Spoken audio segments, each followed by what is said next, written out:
রমজানে ইবাদতে যেই মজা পাওয়া যায় সারা বছর অন্য কোনো মাসে এই মজা আপনি পান? আমার চাঁপাইনবাবগঞ্জের ভাইরা আওয়াজ করে বলেন না, রমজানে ইবাদতে যেই মজা অন্য মাসে এটা পান? কারণ রমজানে ইবাদত করলে সওয়াবও বেশি, ইবাদতের একটা পরিবেশ থাকে, ঠিক কিনা বলেন? অন্য মাসে ইবাদত করলে এর সওয়াব পাওয়া যায় গাণিতিক হারে, রমজানে ইবাদত করলে সওয়াব বাড়তে থাকে জ্যামিতিক হারে। সুবহানাল্লাহ কইবেন না? অন্য মাসে সওয়াব বাড়ে গাণিতিক হারে, রমাদানে ইবাদত করলে সওয়াব বাড়ে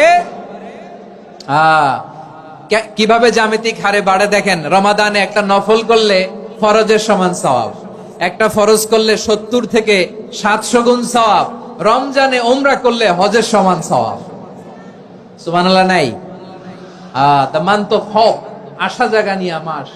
এই মাস আমাদেরকে হোপফুল করে, আশাবাদী করে।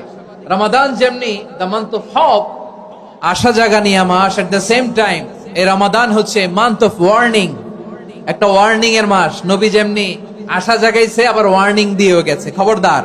ওয়ার্নিংটা কেমন? আল্লাহর হাবিব সাল্লাল্লাহু আলাইহি ওয়াসাল্লাম মসজিদে নববীর ভেতরে হঠাৎ তিনি মসজিদে নববীর মিম্বারে পা রেখে বললেন আমিন।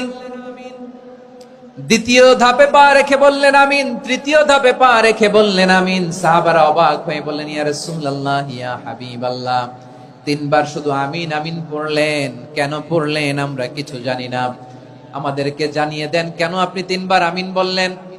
রাহমাতাল লিল আলামিন আল্লাহর হাবিব বললেন, ও আমার প্রাণের সাহাবীরা, আমি যখন মসজিদে নববীর মিম্বারের প্রথম ধাপে পা রেখেছি, সাইয়েদনা জিবরিল এসে আমাকে বলেছে, ও নবী, আপনার নাম শুনে যে ব্যক্তি আপনার উপর দুরূদ পড়ে না তার ধ্বংস আপনি বলেন আমিন। আমি বলেছি আমিন।